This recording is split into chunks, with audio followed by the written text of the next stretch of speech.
అమ్మ సంక్రాంతి పండుగ శుభాకాంక్షలమ్మా. అమ్మ జయలక్ష్మి, మీకు అశేష తెలుగు ప్రజలకు అందరికీ కూడా తెలుగువారి పెద్ద పండగైన సంక్రాంతి శుభాకాంక్షలు. మరి ఎప్పట్లాగానే పండుగ యొక్క విశిష్టత. సంక్రాంతి అంటే సంక్రమణము, పొందడం అని అర్థం. సూర్యుడు ఏ రాశిని పొందితే దానికి ఆ సంక్రాంతి అని పేరు. సంవత్సరంలో 12 సంక్రాంతులు ఉంటాయి, ఉమ్, కానీ ఒక సంక్రాంతికే చాలా ప్రాధాన్యం. అవును. ఏమిటది? సూర్యుడు మకర మకర రాశిలో. రాశిలో ప్రవేశించేది. కారణం ఏమిటంటే దక్షిణాయనం వెళ్ళిపోయి ఉత్తరాయణం వస్తుంది. ఉత్తరాయణం అనేది పగటికి సంకేతం, ఉమ్, దక్షిణాయనం అనేది రాత్రి. ఆ. దేవతలకి రాత్రి పగలు ఉండేది. అంటే మనకు ఒక సంవత్సరం గడిస్తే దేవతలకు ఒక రోజు అవుతుంది. అవును. కనుక సూర్యోదయ సమయం అన్నది ఎప్పుడు ప్రాధాన్యాన్ని సంతరించుకుంటుంది కదమ్మా. వెలుగంటే ఇష్టం కదా. అవును.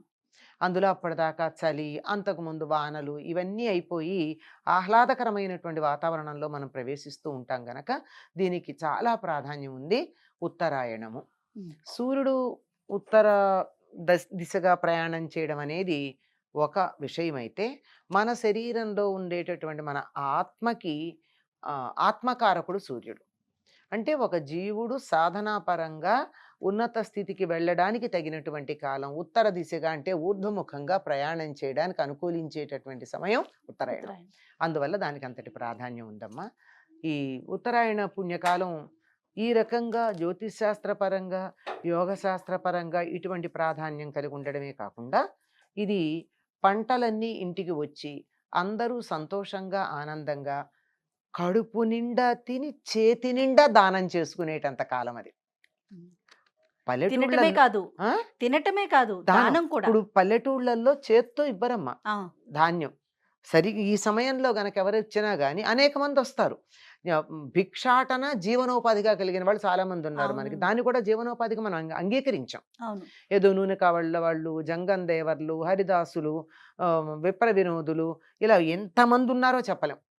తుమ్మెద తుమ్మెద అని పాటలు పాడుతూ వచ్చేటటువంటి వాళ్ళు, ఉమ్, ఇంతమంది కాశీ కావిళ్ళు, వీళ్ళందరికీ కూడా సంవత్సరంలో ఈ నెల రోజులే వాళ్ళు భిక్షాటన చేసి సంవత్సరానికి సరిపడినటువంటి సొమ్ముని ఏర్పాటు చేసుకుంటారు. మిగిలిన కాలాల్లో కాయకష్టం చేసుకుంటారు. అవును.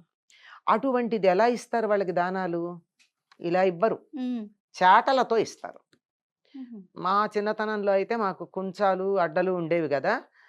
పిల్లలైతే సోల, అంతకన్నా మొయ్యలేరని చెప్పి, అందుకని ఆ కుంచాలతో కానీ లేకపోతే అడ్డ, ఆహా. అంటే 5 కిలోలు ఎంతో పడుతుంది అనుకుంటాను అది, ఓ, దాంతో కానీ తీసుకెళ్ళి ఇచ్చేవాళ్ళం వచ్చిన వాళ్ళకి. అమ్మ. అలా రాసులు రాసులుగా ధాన్యం ఉంటే, ఆ, పైగా వాళ్ళు నన్ను నన్ను అడగడానికి కారణం ఉండేది. ఎందుకంటే నా చెయ్యి కొంచెం పెద్దది, తొందరగా ఇట్లా తీసి అట్లా వేయడానికి చెయ్యి అరచేయి. ఆ, అందుకని ఇట్లా దోసిళ్లతో గాని, ఇలా ఒకసారి కదా ఇలా చాట పడితే వాళ్ళ జోలిలో పట్టకపోతే ఏం చేయాలి? దోసిలతో తీసి పోయాలి చాటల్లో కదా. పోయడం. ఆ, అట్లా అన్నమాట.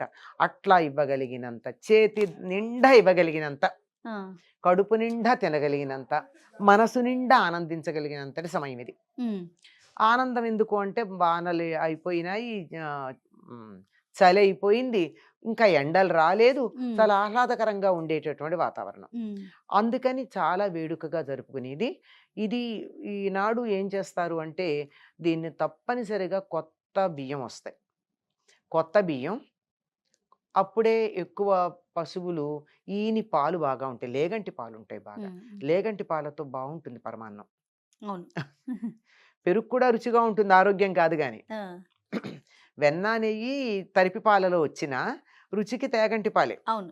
కనుక లేగంటి పాలు వేసి, కొత్త బియ్యం వేసి, కొత్త బెల్లంతో పరమాన్నం వండి దేవుడికి నైవేద్యం పెడతారు. ఉహు. ఇలా పాలు పొంగితే దీన్నే పొంగల్ అంటూ ఉంటారు అవును. తమిళులు. అంటే ఆ తమిళనాడు.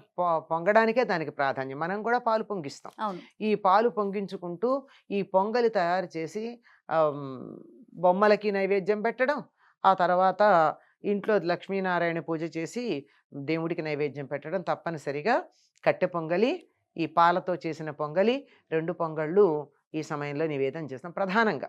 ఉమ్, అందుకని అంటే మీకు ఎంత ఉంది అంటే, అలా పాలు పొంగి ఇల్లంతా వడ్డినా మాకు ఆనందమే. ఆ, అంత జీవితం కూడా అలా పొంగినట్టు ఉంటుంది అని చెప్పేటటువంటి అంతటి ఆనందకరమైనటువంటి సమయం అమ్మ. అది తమ విభవం కొద్దీ ఒక్కొక్కళ్ళు ఈ సంక్రాంతి పండుగను చాలా గొప్పగా చేసుకుంటారు. తప్పనిసరిగా తెలుగు ప్రాంతాలలో ఆడపిల్లలందరూ పుట్టిళ్ళకి వస్తారు. అవును. కొత్త కొత్త అల్లుళ్ళు. అల్లుళ్ళైతే రాకపోతే అదొక పెద్ద దోషం కింద లెక్క. ఆ! కొత్త అల్లుడు రాలేదా అండి ఆ! అని అదొక పెద్ద ఏదో జరిగింది. ఏదో జరిగింది అన్నంతగా ఉంటుందన్నమాట ఇది. చాలా పిల్లలు పెద్దవాళ్ళైతే కూడా ఆడపిల్లలు తప్పనిసరిగా పుట్టింటికి వస్తారు. పుట్టింటికి వెళ్ళేటటువంటి కాలం. పల్లెటూళ్ళు ఈ మధ్య కాలంలో అంతా పట్టణాలకు వలస వెళ్ళిపోయి ఈశ్వరోమని ఉంటున్నా సంక్రాంతి సమయానికి మాత్రం పల్లెటూళ్ళు ఇప్పటికి కూడా కళకళ్ళాడుతూనే ఉన్నాయి. అవునవును. ఎందుకంటే పిల్లలందరూ పెడతారు. అవును. ఒక పక్కన పచ్చని చేమంతి పూలు, బంతి పూలు, ఎర్రని మిరప్పళ్ళు, బంగారు రంగులో వరి కోసి ధాన్యపు రాసులు, పచ్చగా ఎక్కడ పడితే అక్కడ చెట్లు చిగిర్చి ఇంకా ఆకులు ఒడిలిపోకుండా ఉన్నటువంటి వాతావరణం, అద్భుతంగా ఉండేటటువంటి వాతావరణం. ఈ వాతావరణానికి అనుకూలంగా ఉండేటటువంటిదే ఈ సంక్రాంతి గనక అందరూ చాలా వేడుకగా జరుపుకుంటారమ్మా ఈ సంక్రాంతి పండుగని. అలాగే. ఈనాడు ప్రధానంగా చేయాల్సినవి కొన్ని ఉన్నాయి. అవునమ్మా. అభ్యంగన స్నానం భోగినాడు చేసేస్తారు. హ్మ్. ఈనాడు పెద్దవాళ్ళు తల మీద నీళ్లు పోసుకుంటారు, తల హ్మ్. స్నానం చేస్తారు. హ్మ్.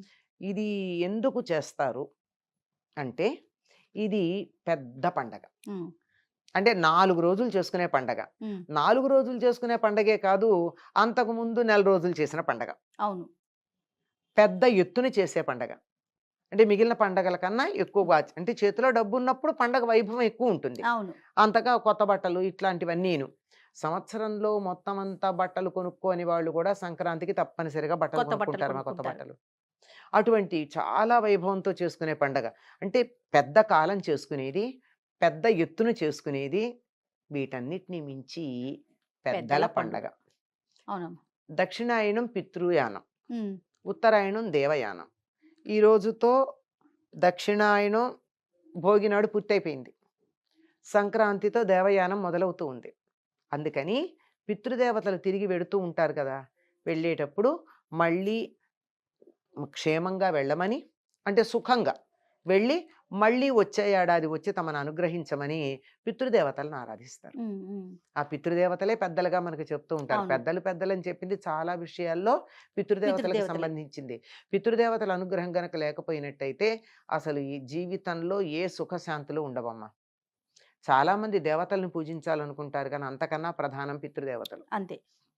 కనుక వారికి తర్పణాలు ఇస్తారు సంప్రదాయం తెలిసినటువంటి వాళ్ళు. ఈ హ్మ్. సందర్భంలో తర్పణాలు ఇస్తారు. పెద్దలకి తర్పణాలు ఇవ్వడం, ఆ తరువాత ఆనాడు గారెలు వండడం, అది కూడా పితృదేవతలకు సంబంధించింది. పైగా దానాలు చేస్తారు. హ్మ్. పితృదేవతలకు ఆ! సంబంధించినటువంటిది దానాలన్నీ వస్త్రదానం, నువ్వుల దానం. హుహు. ఈ నువ్వుల దానం చాలామంది ఒక ఈ నువ్వుల దానం పట్టేటటువంటి బ్రాహ్మణులు ఉంటే వాళ్ళు ఇస్తారు. అలా లేకపోయినా చేసే పద్ధతి ఒకటి మనకి మహారాష్ట్ర ప్రాంతం నుంచి ఉంది. హుహు. ఏమిటంటే నువ్వులతో రకరకాలైనటువంటి తీపి పదార్థాలు చేసి అందరికీ పంచుతారు. పంచుతారు. ఆ! మీకు తెలుసు కదా, ఆ తిల్ అని ఇప్పుడు మనకి అవును. తెల్లని ఒకటి దొరుకుతాయి పంచదారతో ఉండేది. అవునవును. తిల్లే దాని పేరు. అబ్బి దాంట్లో లోపల ప్రధానంగా ఉండేది ఈ నువ్వు. నువ్వులు రుబ్బి చేస్తారో ఏదో మొత్తానికి. అవును. అది నువ్వుతో చేసినటువంటి నువ్వుండలు, తర్వాత అరిసెల మీద కూడా నువ్వులు నువ్వులు అద్దుతాం. అద్ది, ఇలాంటివన్నీ నువ్వులు ప్రధానంగా ఉండేటట్టుగా వాడతారు. హ్మ్. దీనికి కూడా కారణం ఏమిటంటే మకర రాశికి సంబంధించినటువంటి వాడు శనిని తృప్తిపరచాలి అంటే నువ్వులు తినడము, నువ్వులు దానం చేయడం ప్రధానమని జ్యోతిష్ శాస్త్రపరంగా దీనికి సమన్వయం చెప్పుకుంటారు. ఓకే. సంప్రదాయాన్ని అనుసరించి పెద్దలకి మరి నువ్వుల ద్వారానే పెడుతుంది. ఆహా! మిగిలిన ఏ ధాన్యాల ద్వారా ఇవ్వరు కదా, నువ్వులు నీళ్ళే కదా వాళ్ళకి వదిలేది. అవునవును. అందుకని నువ్వులు అలా తర్పణాలు ఇచ్చేటప్పుడు వదిలితే వదులుతారు. అలా అందరూ మీరు నేను చేయం కదా పని. హ్మ్. ఆడవాళ్ళు చెయ్యరు చాలామంది. అవునవును. అందువల్ల వీళ్ళందరికీ చేయడానికి దానికి అనువుగా ఈ తీపి పదార్థాల్లో వాటిల్లో ఇచ్చుకోవడం అన్నది ప్రధానంగా మనకు కనపడుతుంది. అన్ని దానాల్లో కన్నా కూడా ఈ నువ్వులకి సంబంధించిందే కాక వస్త్రదానం ఒకటి చేస్తారు. ప్రధానమైనటువంటిది కూష్మాండ దానం. హ్మ్. గుమ్మడికాయ. గుమ్మడికాయ. గుమ్మడికాయ భూదేవికి సంకేతం. భూమికి ఎలా ఉంటాయి పర్వములు అంటారు. ఇట్లా తొనలు తొనలుగా ఉంటుంది కదా మంచి అవునవును. గుమ్మడికాయ. భూమి కూడా అలాగే ఉంటుందిట. మనకి మామూలుగా అయితే గుండ్రగా కనపడుతుంది గానీ, లెక్క ప్రకారం భూమిని మన వాళ్ళు ఖండాలుగా మనం అనుకున్న ఈ ఖండాలు కాదు. ఆ, ఆ. అలా లెక్క వేసినప్పుడు ఇలా తొనలు తొనలుగానే ఉంటుందిట. అలా భూమికి పూర్తిగా సంకేతంగా ఉంటుంది గనక ఈనాడు ఆమ్, ఒక కూష్మాండ దానం గనక చేసినట్టయితే భూగోళం అంతా దానం చేసినంత ఫలితం ఉంటుందిట. ఓ. ఎందుకు? అది కూడా మరి ప్రతిదానికి అదే. సమస్య ఉంటుంది కదా, ఎందుకు అని. బలిచక్రవర్తి పరిపాలిస్తున్నాడు, నిన్ననేగా అనుకున్నాం మనం. అవును. ఈ 3 రోజులు భూమిని పరిపాలించడానికి వస్తాడు అని చెప్పి ఒక సంప్రదాయాన్ని అనుసరించి ఈ 3 రోజులు అనుకుంటాం. కొంతమంది ఏం చెప్తారంటే దీపావళి, ఆ మర్నాడు ఉండే బలిపాడ్యమి అవ్వని చెప్తారు. ఉమ్, ఏదైనా ఎక్కువ మంది విశ్వసించేది ఈనాడు కూష్మాండ దానం చేయడంలో ఉన్న ప్రాధాన్యం తెలియజెప్పేటటువంటిది ఇది. ఉమ్, కూష్మాండ దానం ఓకే. తప్పనిసరిగా చేయాలని చెప్తారు. ఇంకా ఎవరన్నా భోగిపళ్ళు ముందు రోజు పోసుకోకపోతే ఈ ఈనాడు రోజు. పోసుకుంటారు. ఆహా. ఓకే. ఇంట్లో పెట్టిన బొమ్మలకు హారతులు ఇస్తారు. ఆ, నిన్న పేరంటం కుదరని వాళ్ళు ఇవాళ చేసుకుంటారు. ఓకే. నిన్నటి కార్యక్రమాలు ఏ అయితే జరగలేదో అవకాశం ఉంటే మరుసటి ఆ, రోజు ఇవాళ చేసుకుంటారు. చేసుకోవచ్చు. ఓ. కొంతమంది 3 రోజులు చేస్తారు. అమ్మ, ఇప్పుడు పెద్దలకు పెట్టే దానంలో పెద్ద కొడుకే చేయాలి అలాంటి ఏమైనా నియమాలు ఉంటాయమ్మా? అలా ఏం లేదమ్మా. ఉమ్, పెద్ద కొడుకు తప్పనిసరిగా చెయ్యాలి. అవకాశం ఉన్నట్టయితే అందరూ కొడుకులందరూ ఒక చోట చేరి చేస్తే చాలా బాగుంటుంది. ఉహు, ఇప్పుడు తద్దినాలు అవి పెడతారు కదమ్మా. అవును. తద్దినం పెట్టేటప్పుడు పెద్ద కొడుకు పెడతాడు, పక్కన ఎడం పక్కన చిన్న కొడుకు ఉంటాడు. ఉహు, రెండో కొడుకు ఎందుకు కావాలంటే ఎడం పక్కన ఉండేవాళ్ళు లేకపోతే ఎట్లా అని ఒక మాట అంటారు. ఉహు. అంటే అందించటానికి చిన్న అదేలే. కొడుకు ఉండాలి, కలిపి పెడతారు. అట్లా కాకుండా ఒకవేళ మరి తలొక చోట ఉన్నారు, మరి వాళ్ళ పితృదేవతలకు అన్నగారు పెడతారు, ఆ, పెట్టలేదని కాదు, తర్పణాలు. ఆ, ఈ విశ్వాసం ఉన్న కుటుంబాల్లో పెడతారు కదా. అట్లాంటప్పుడు చిన్న కొడుకు కూడా దూరంగా ఉంటే చేయొచ్చు. ఆహా. దగ్గర ఉంటే చెప్పలేం కానీ ఓకే. దూరంగా ఉంటే చేయొచ్చు. ఓకే. దగ్గరుంటే కూడా ఈ తర్పణాలు ఇవ్వడానికి ఎవరికి వాళ్ళు ఇవ్వాల్సిందే. ఆ, ఇప్పుడు తద్దినం పెట్టడం అన్నది కలిసి చేస్తే మంచిది. ఆ, ఈ తర్పణాలు ఇవ్వడాలు లాంటివి అందరూ ఇవ్వాలి. పెద్ద ఇప్పుడు అక్కడ ఒక కొడుకు, ఇద్దరు ముగ్గురు కొడుకులు ఉన్నారనుకోండి, పెద్ద కొడుకు చేస్తుంటే కూడా తర్పణాలు పక్కన తమ్ముడు కూడా ఇస్తాడు కదా. అవును. ఇక్కడ ఇలాగే ఇస్తారు. ఆహా. కాకపోతే అలాంటి చోట్ల చేసేటప్పుడు వీరు చేస్తూ ఉన్న పెద్ద కొడుకు పేరు చెప్తారు. ఇప్పుడు కాశీ, గయా వంటి పుణ్యక్షేత్రాల్లో కూడా చేస్తుంటారు కదమ్మా, తర్పణాలు వదిలిపెడుతుంటారు కదా, ఆ. అప్పుడు ఎలా చేయాలమ్మా? తర్పణాలు ఎవరికి వాళ్ళు ఇస్తారమ్మా. ఉమ్, పిండ ప్రదానం చేసేటప్పుడు చేసేటప్పుడు? మాత్రం ఆ, ఆ పెద్ద కొడుకు పేరు చెప్పి వీళ్ళందరూ వాళ్ళ వెనకాల వీళ్ళు ఉంటారు, ఆయన ఆహా. పేరు కూడా చెప్పాలి. ఓకే. అంతే. ఏది ఏమైనా సంక్రాంతి పండుగ రోజు మనం పెద్దలని స్మరించుకొని వాళ్ళకి స్మరించుకోవాలమ్మా, తప్పనిసరిగా ఇది పెద్దల పండగ. ఆ. వాళ్ళు మళ్ళీ మనం అనుగ్రహించాలంటే వాళ్ళు తృప్తిగా ఉండాలి కదా. అవును. ఉమ్. ఇంకొకసారి సంక్రాంతి శుభాకాంక్షలు అమ్మా. అమ్మా, మీకు అందరికీ కూడా సంక్రాంతి శుభాకాంక్షలు. ఈ సంక్రాంతి దివ్య సంక్రాంతి కావాలని కోరుకుందాం. సంతోషం.